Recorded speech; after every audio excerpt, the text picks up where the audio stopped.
Season 2 is nearing its end fast, but before it's over, there is one thing left to do. Today, I want to judge Season 2 and rate it on a scale from 1 to 10. And I prepared 11 categories I want to rate it on. We'll take the final score and divide it by 11 to figure out the final rating. I really thought this through, and the categories we'll use in order are: first, theme; second, battle pass; third, map; fourth, weapons; fifth, attachments; sixth, movement; seventh, medallions; eighth, god chest items; ninth, loot; 10th, gameplay; and 11th, events / patches. I'll explain why I took this exact order while we go through it, but while we go through it, write down your own score in the comments. I really want to see your ratings for every category.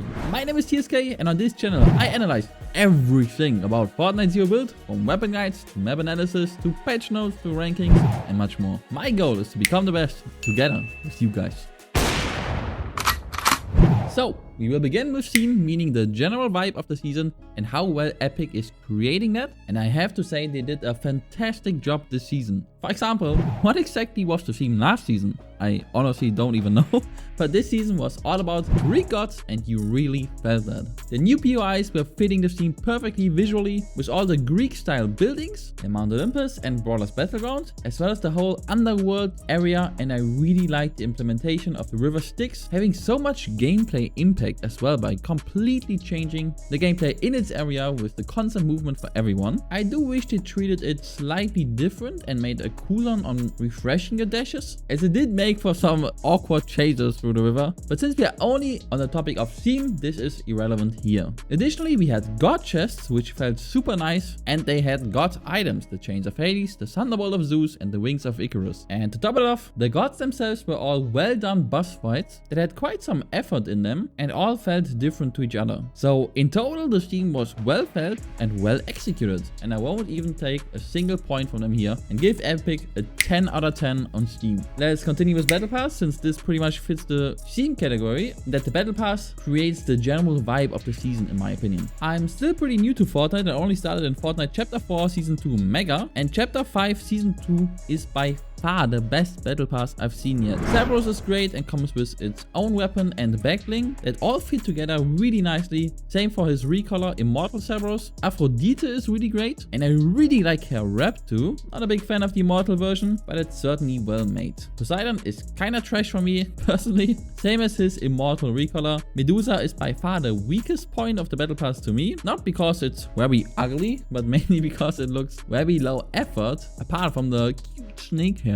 Zeus is great, so is his weapon and Conqueror version. Artemis is absolutely goated and comes with a fitting backbling and weapon. Really huge fan of her. Literally same for the Literally same for the Immortal version and her backbling, weapon and glider, all really nice. And lastly, Hades is also great, and so is the final skin transformation. My personal favorite skin is probably base Artemis, but honestly there's so many great choices in this battle pass that I will give it a 9.5 out of 10, only taking away 0.5 points, since especially the early levels, which is when you are most hyped about the battle pass, were its biggest weakness after Cerberus and Aphrodite, since the next 4 pages were only Poseidon reskins, and Medusa reskins, which were both trash. So I think it's fair to extract some points here. Final score for the battle pass, 9.5 out of 10. Next, map. I will get back to the map on gameplay quite a lot actually, where I will talk more about the map's consequences on the actual gameplay, with the Styx water, the boss locations, bunkers and more. But in this aspect, I just want to rate how good the map looks and how fun exploring it was in general, and my initial response to how well it hit the vibe of the season. And it was great.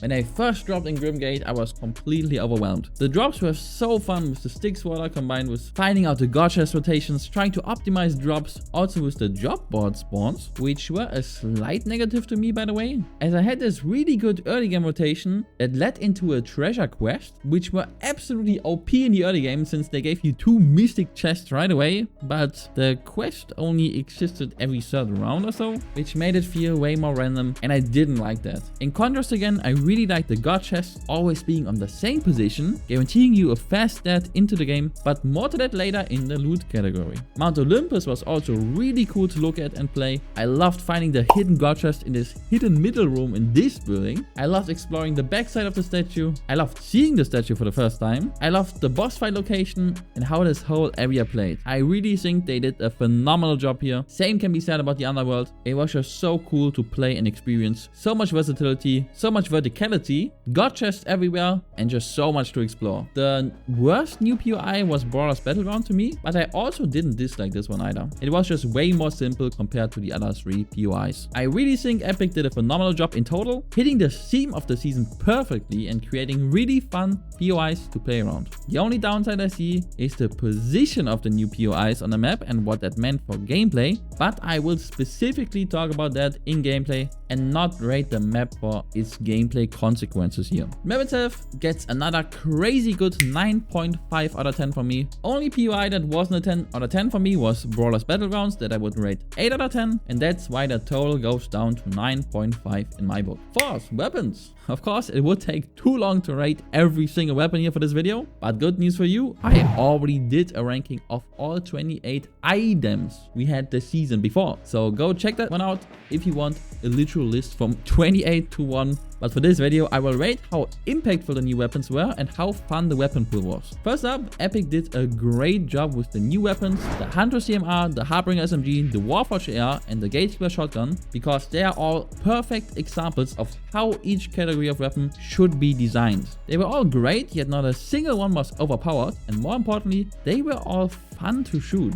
No crazy bloom nightmare like weapons used to be in Fortnite, which is one of the main reasons I never played it, by the way. I really like that they all come with the option of taking attachments on them, and I really like that Fortnite in general is going in the direction of clean to shoot weapons with high accuracy. The biggest plus here was the Gatekeeper Shotgun in contrast to the auto shotgun meta last season. I was very happy to play it, especially combined with several dashes. It just felt very clean and the power level was just right. However, here's the first big downside of the season: waterbending and the Thunderburst SMG. I wasn't sure if I'd only rate waterbending in the last point, event/patches, but it is a weapon after all, and it did make the game severely less fun for most people. It is absolutely broken and beats pretty much every weapon in the game on every distance. Similarly, the Thunderburst was still the best option to play until we got waterbending, meaning that after the initial phase of trying out the new weapons, most players went back to the Thunderburst for mid-range and the sniper rifle for long range. Only the Gatekeeper Shotgun really changed the meta here. So while the new weapons were in my opinion pretty much perfectly balanced, meaning the weapons that came out with the initial release of the season, the loot pool itself already had pre-existing weapons that were superior. In my opinion, what they should have done is vault the Thunderburst SMG. They did the right thing in nerfing the sniper rifle twice and did a huge mistake by buffing waterbending when it got introduced later in the season. I find it hard to rate all these mistakes against the actual great job of the initial new weapons they introduced, but I think giving a 7.5 out of 10 is pretty fair here. Final rating for weapons, 7.5 out of 10. Fifth, that leads us to the next category, attachments. I do like the attachments we already had in the game, and I like that ground loot items come with different attachments, so on a base level I'm happy with attachments. However, I think they played it way too safe this season by only adding the speed grip that as far as I know nobody used, and the thermal scope, which in my opinion was just a worse 2x scope than the one we had before. And not only do I dislike the new attachments we got, I also really dislike that they played it so safe and didn't give us more fun attachments like the ones leaked before in season 1. The weapon M's like fire bullets and crit multipliers and so on. Epic could get very creative here. They could add ricochet rounds, thrust rounds that make your bullets slow slightly, lightning bullets that give your weapon wall hack on the target for 3 seconds or so after hitting the enemy, or honestly anything else they want. The possibilities are endless, and I'm sad that they only stuck to the more or less realistic basic attachments instead of making it a very fun feature. Also, getting the extra attachments you want was very hard this season, and I used mod benches perhaps a tenth of the time I did last season. Don't get me wrong, I really like that they introduced them as third mid-game objectives, but I just think they did it very poorly. In the game I come from, Realm Royale, we had mid-game objectives that were perfectly balanced. I'm not gonna go through all the details, but very briefly.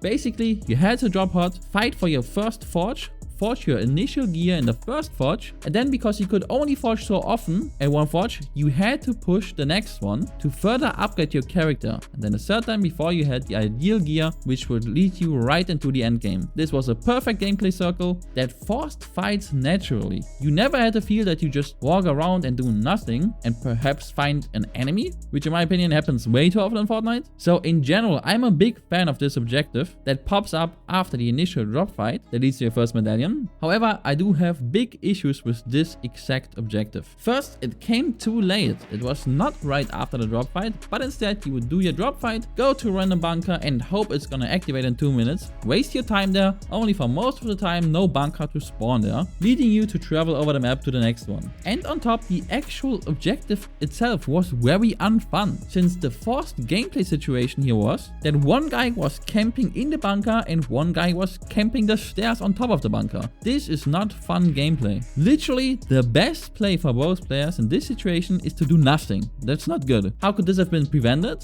Simply make the bunker bigger and have multiple ways in and out. Suddenly, it's a way more fun encounter since you don't have to camp, but have multiple ways to go about the situation. This is something I'd like to see for future mid-game objectives. I'll talk about this situation slightly more in gameplay, but for attachments this meant that you would simply not have them most of the time, because avoiding these bunker situations was way better than getting the actual attachments. So due to the lack of impact and lack of improvement in this category, I will only give Epic 5 out of 10 points in this category. Lots of unused potential here. Final rating for attachments, 5 out of 10 points. 6. Movement. We had shockwaves, airbending for a while, Cerberus dashes, Cerberus medallion, Zeus medallion, and the wings of Icarus for movement. First, let's talk about the wings of Icarus. They were very fun for the first days, and they did a great job making it feel fun. They added a lot of different ways to use them, with the side rolls, the speed boost, the ground slam, and honestly surprisingly much more. However, there's one key issue with this. They tried to make it the main movement like the grapple blade last season, but it sucked. The wings of Icarus suck. They just do. They are very bad if you actually try to win, so this was a complete fail. Yes, in low skill lobbies people got away with flying through the air, but in better lobbies people just shot them down every time. Especially since everyone in the general area will get a free angle on you. So the wings of Icarus are sadly, while being honestly very well made and honestly really cool, still a big minus for me. I'm torn on Cerberus medallion and Cerberus dashes. They are ultra fun to use and insanely strong, but so strong that they shifted the whole player base into Grimgate, which meant the mid and end game was dead. More to that in gameplay. Zeus medallion was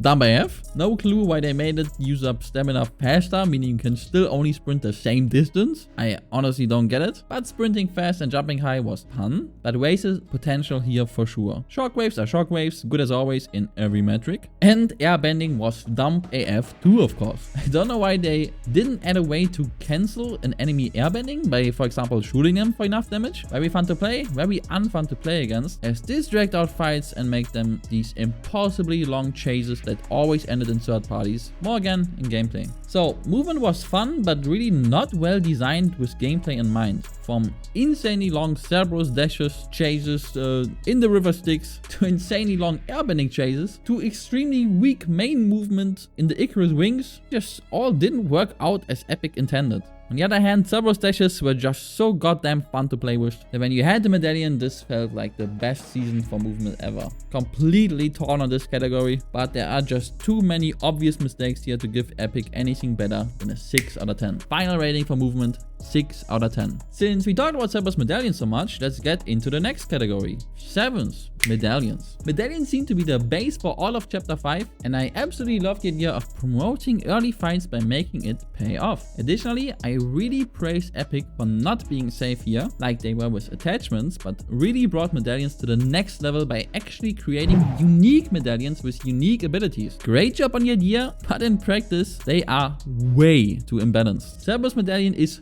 literally the best item in Fortnite history. Hades medallion is great, Zeus medallion is kinda bad, and Ares medallion is very inconsequential. So we have the two good ones be exactly on the same spot on the map, while the other side of the map got useless trash. This really hurt the gameplay of this season so much, it's unbelievable. In my opinion, what they need to do in the future to fix this issue is have medallions all do the same type of thing. Meaning, best case in my opinion, give them all good movement, for example. example. This would make dropping in different parts of the map easier and also reduces the problem that we had this season, that once you picked your favorite medallion, you would only drop on that spot in the map. It's a shame, but I basically dropped in Grimgate over 90% of my matches because I just didn't want to play the game without Cerberus Medallion. It was so good and playing without it was severely less fun, so I basically saw nothing else of the map. Big plus points for creativity and taking risks here. Sadly, big minus point for shifting the whole gameplay for the worse. I'm going to be nice here and give them a 7 out of 10 for medallions because I did really have fun with Cerberus Medallion and also by getting new cool abilities throughout the game after hunting down the other medallions rather than just more shield like last season. Final rating for medallions 7 out of 10. Talking about the medallions of the god bosses, let's talk about the god chest items. I already stated my issue with the Wings of Icarus in detail, so big minus for me here. The Thunderbolt of Zeus sadly shares the exact same fate. It was ultra omega trash. Yes, I heard it was good in build at the start since it could shoot through builds. No idea what Epic was smoking here, but in Zero build there was no phase in which it was usable even at all. Yes, there was that cool tech that you can use dashes after each throw to stay mobile a bit, but boy is that a crazy waste of your precious Cerberus dashes. Standing still in the air is a big no-no and would get you eliminated even way faster than the Wings of Icarus. They really fumbled it later on with the addition of the Chains of Hades too. The biggest issue in the design I see is the clunky wind-up and even more clunky animation post-hook, meaning weapon switching was ultra slow and you felt punished for hitting a hook. Yes, there was a way to work around it, and if you practice it a lot, which I did, it was ultra strong, but then sadly instead of buffing the weird animations, Epic just buffed the damage, making it obnoxious to play against in close range, making for super unsatisfying close range deaths. I really like the idea of all 3 god chest items, but man did they fumble it. Really cool idea as an addition to the game, very bad execution. The god chest itself had a great impact on the game, I'll talk about that in the loot category, but the god chest items specifically only get a 2 out of 10 from me. The Chains of Hades is saving it from a straight up 0 out of 10 for me. A rating for god chest items 2 out of 10. Big oof here, but let's take a look at loot in general. In chapter 4 of season 2, when I started it playing, looting was insanely bad. Back then this channel was all about Fortnite challenges, and every time I did the sniper only challenge, I died a little inside. Sniper bullets were so incredibly rare, and so was good loot in general. I really like that this is not the case anymore, and as I said before, god chests made this situation even better. Finally, it was not random anymore, since these god chests also came with fixed positions on the map. I made an in-detail plan for Grimgate and Mount Olympus on my channel to maximize loot in the early game by creating the best god chest rotations. It felt so good consistently starting with purple gatekeeper shotguns, even the Wings of Icarus for early rotations, getting the Chains of Hades to eliminate the boss without using ammo, and simply in general not feeling like you lose a fight because you didn't find anything to defend yourself with. Very good stuff here from Epic, and a well-deserved 10 out of 10 for loot from me here. Final rating for loot, 10 out of 10 points. And now, since we talked about so many of the details, it's time to rate the gameplay itself. With that I mean how fun was playing the average match of Fortnite in Chapter 5 Season 2. I have mixed feelings here. The season did really bring a lot of fun features and locations to the game. I really believe that. However, the sadly poor balancing of the medallions made every match start in Grimgate for me, after I waited for the bunkers to open, after which I got third-partied, after which I waited for the endgame to happen with nothing to do really. Loot Island was again ultra useless, so nobody bothered going there. Why make it have a capture the flag event with nothing extraordinary to drop?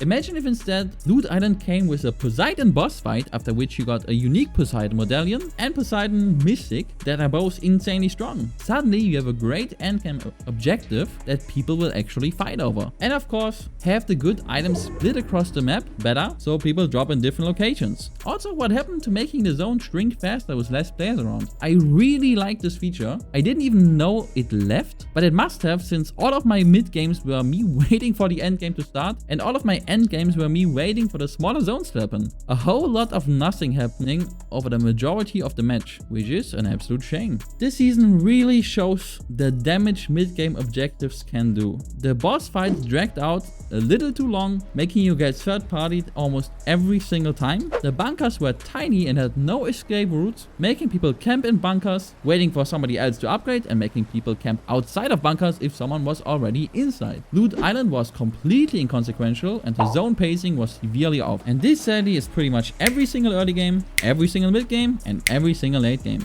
I really was a fan of all the unique stuff Epic did. They were very creative this season, but it really felt like they were missing a vision for gameplay. And I really think it wouldn't have been hard at all to make the season 10 times better. I swear I could have done it. Listen to my very basic approach on how I would have tackled these situations. First, the player that eliminates the boss gets a 3-second invulnerability bubble, meaning people not only can't third party you when you do it, but it's an active danger to just lay in a corner waiting for the boss fight to finish, since if you get into a fight with that guy right after you finish the boss fight, you literally can't hurt him. Just think about how much this would have shifted early game fights and the whole feeling you go into it with. Instead of thinking, man, should I really do the boss? I'll probably get third partied. It's gonna be, damn, I really can't let this guy finish the boss fight. I need to do something now from the camper's perspective, instead of them literally just waiting and doing nothing. Way more fun and interactive situation for both parties here. Second, make bunkers way bigger with multiple, let's say 2 or 3 levels and 3 to 4 entrances. Suddenly you have a very interactive fight instead of a double camping situation where both players kinda take each other hostage. You will want to quickly get in and out, and if you get caught, boom, crazy fight is gonna happen instead of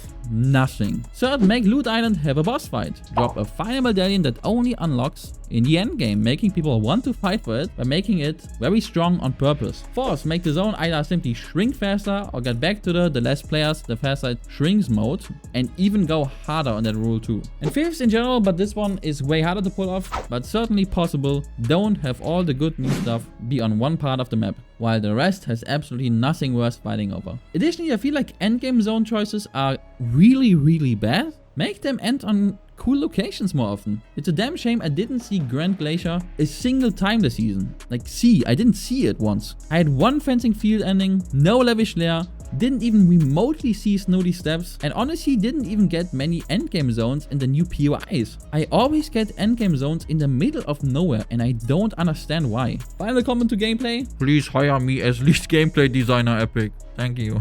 Very sadly, I give gameplay a 3 out of 10 this season. It had gigantic potential, but simply failed at too much of what it tried to do. Final rating for gameplay, 3 out of 10 points. Sorry, this became quite a rant. That's normally not at all what I do on this channel, but I think I gave a lot of constructive criticism here, while also offering actual solutions on what they can do better in order to get more fun gameplay in the future. Doubt they see this video, but hopefully they come to similar conclusions. Sadly, the rant doesn't stop, as we have one final category before I summarize: events/patches.